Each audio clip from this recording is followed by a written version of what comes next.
है शहजादी। वो धीरे धीरे राख के पास गई, उंगलियों में थोड़ा सा उठाकर बोली, इसमें मेरे वालिद की रूह की आवाज भी दबी है। वो दिन याद है जब मैंने कहा था कि मछली ने तुझे बुलाया। वो सुनहरी मछली दरअसल वही रूह थी जिसे इस जादूगर ने कैद किया था। रहीम चौंका। मतलब वो मछली, वो कोयल और तू, तीनों का कोई रिश्ता था? शहजादी ने सिर झुकाया। हाँ, हम तीनों एक ही रहमत के हिस्से थे।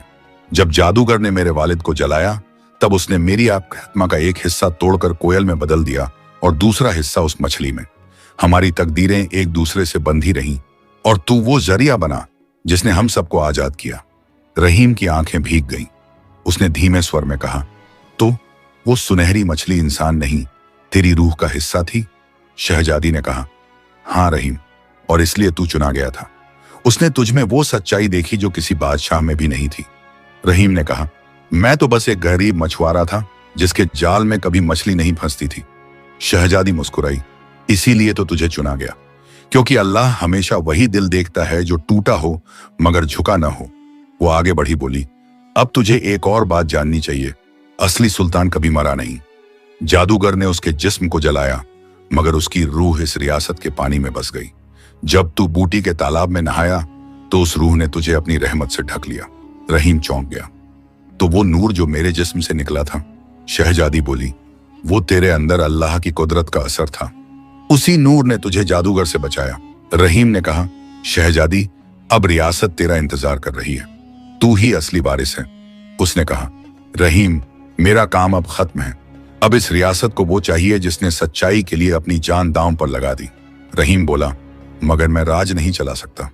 वो मुस्कुराई, राज तलवार से नहीं इरादे से चलता है। तू वही आदमी है जो खाली जाल लेकर भी उम्मीद नहीं छोड़ता। रहीम ने गहरी सांस ली। मुझे अब बस घर लौटना है, बीबी और जैनब मेरा इंतजार कर रहे होंगे। शहजादी ने कहा, जब तू लौटेगा तो तेरी झोंपड़ी अब तेरे ताज की पहचान बनेगी। रहीम ने सिर झुकाया। अगर मेरी कहानी से किसी को सब्र सिख मिले तो वही मेरा इनाम है। दोनों महल से निकले।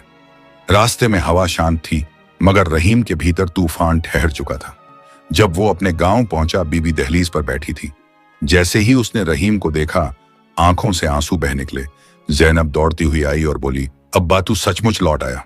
रहीम ने दोनों को सीने से लगाया और कहा, आज किस्मत भी लौट आई बेटी। उस रात उसने सब बताया, मछली की आवाज, बूढ़ी औरत की बात, कोयल की कैद और जादूगर की मौत। बीबी सुनती रही। उसकी आंखों में यकीन का नूर जगता गया। जैनब बोली, अब्बा, क्या वो सुनहरी मछली फिर आएगी? रहीम ने कहा, नहीं बेटी, वो अब नहीं आएगी। अब उसकी रहमत हमारे घर में बस गई है। बीबी ने कहा,